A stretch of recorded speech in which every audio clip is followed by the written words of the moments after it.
जय शनिदेव। आज हम करेंगे शनिवार की व्रत कथा। एक बार संसार में चारों ओर पूजे जाने वाले नवग्रह एक स्थान पर एकत्रित होकर परस्पर विधि प्रकार से वार्तालाप करने लगे। जब बात इस पर आ पहुंची कि उन 9 ग्रहों में सबसे बड़ा और सर्वाधिक पूजनीय देव कौन है, तो प्रत्येक ग्रह देवता स्वयं को बड़ा कहने लगा। इस बात पर जब बहुत देर तक वाद विवाद होता रहा और कोई भी निर्णय न हो सका, तो यह तय हुआ कि चलकर इंद्र से इसका निर्णय करवाना चाहिए।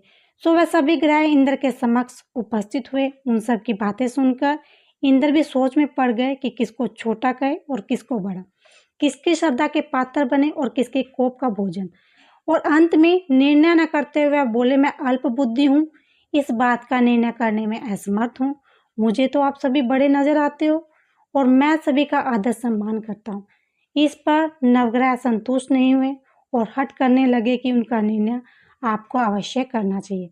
तब देवराज बोले, मृत्यु लोक में अत्यंत न्यायप्रिय राजा विक्रमादित्य राज करता है, आप उसके पास जाएं, वह अवश्य आपकी समस्या का कोई ना कोई समाधान करेंगे।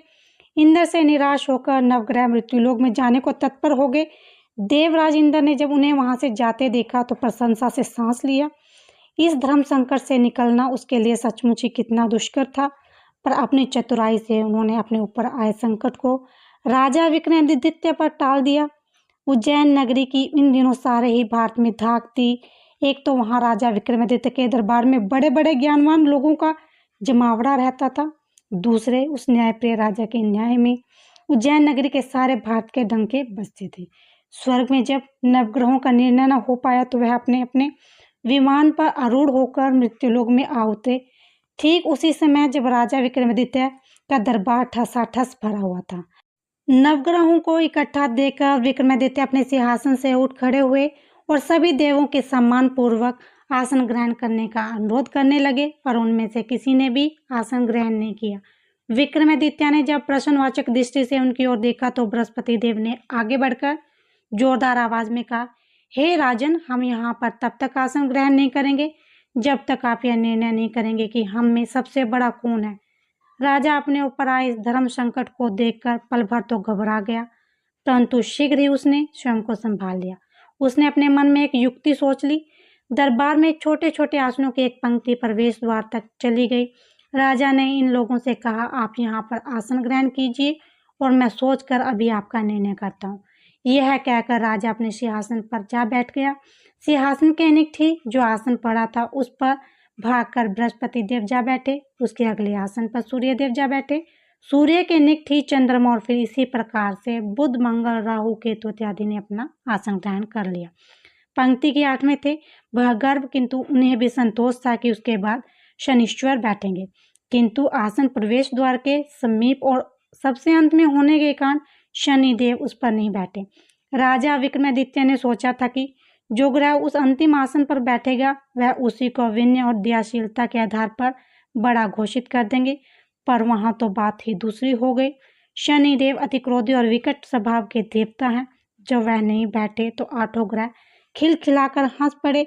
अपना इस प्रकार से अपमान होते देखकर शनिदेव की आंखें क्रोध से लाल हो गई और भ्रिकुटी तन गई। क्रोध से कांपते हुए बोले, राजन, मुझसे बैर लेकर तूने अच्छा नहीं किया। क्या समझकर तूने इस प्रकार से अपमानित करना चाहा और क्यों मुझे अंत में बिठाना चाहा। चंद्रमा राशि में 2.25 दिन तक रहता है और सूर्य, शुक्र, बुध केवल आधा मास, सोम और मंगल 2 मास, बृहस्पति 13 मास, राहु केतु 18 मास रहते हैं, जबकि मैं 7.5 वर्ष तक रहता हूँ।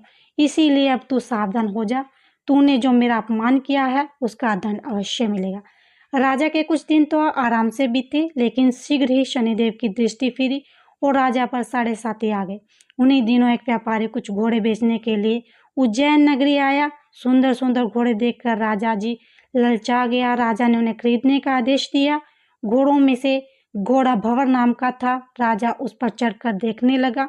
कुछ देर तक तो घोड़ा राजा के लिए वही घूमता रहा, लेकिन फिर सहसा भाग खड़ा हुआ। राजा को बड़ा अचंभा हुआ। घोड़ा एक घनघोर जंगल में राजा को पटक कर अंतर्ध्यान हो गया। राजा अकेला उस वीरान जंगल में भटकने लगा। शाम के समय जब उसे भूख प्यास सताने लगी तो वह जोर जोर से चीखने लगा। उधर एक पगडंडी से एक ग्वाला अपने गांव को जा रहा था। वह राजा की आवाज सुनकर रुक गया।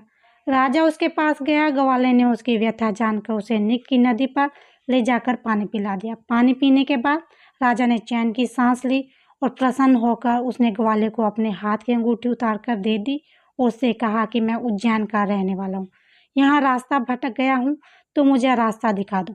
तब ग्वाला उसे अपने साथ गांव में ले गया।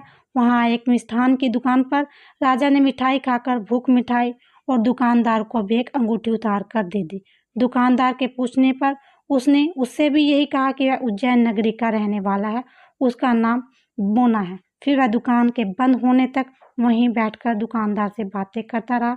उस दिन दुकानदार की बहुत बिक्री हुई। उसने सोचा, ये तो भाग्यवान पुरुष है जो इसके आने से आज मेरी इतनी बिक्री हुई है। इसीलिए रात होने पर वह उससे बोला कि आप मेरे साथ मेरे घर चल और मेरे साथ ही भोजन करें। राजा मान गया।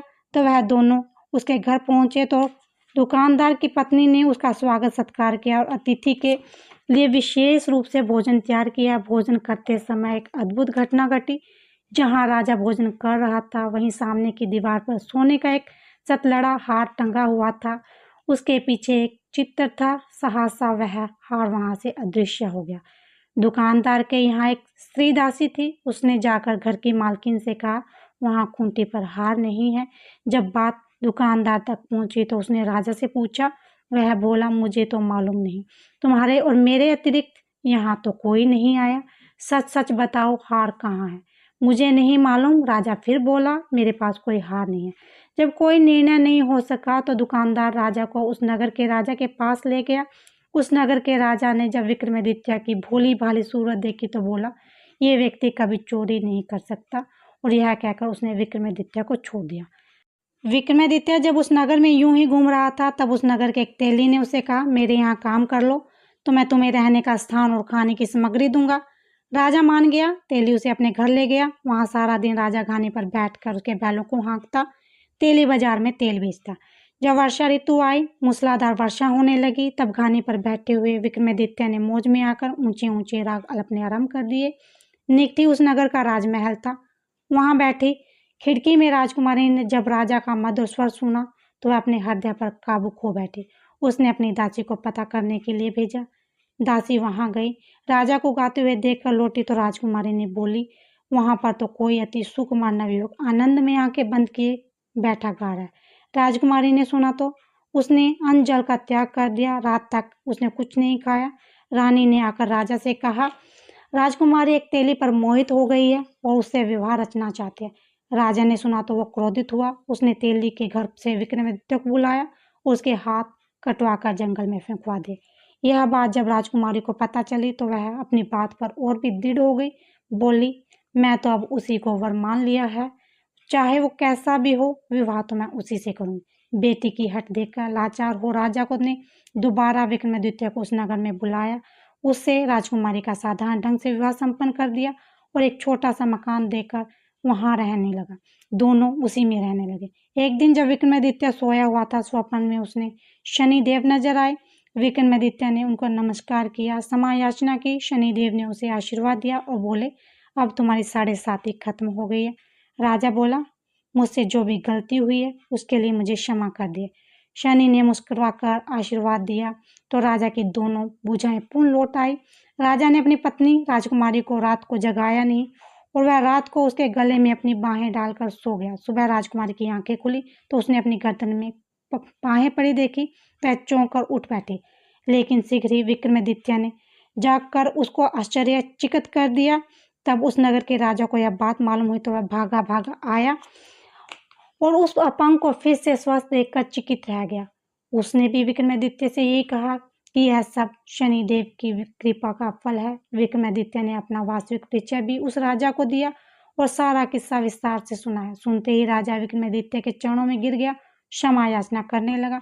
ये खबर सारे नगर में फैल गई। दुकानदार को जब ये बात खबर मिली तो वह भागा भागा आया और विक्रमादित्य के पांव पर लेटने लगा।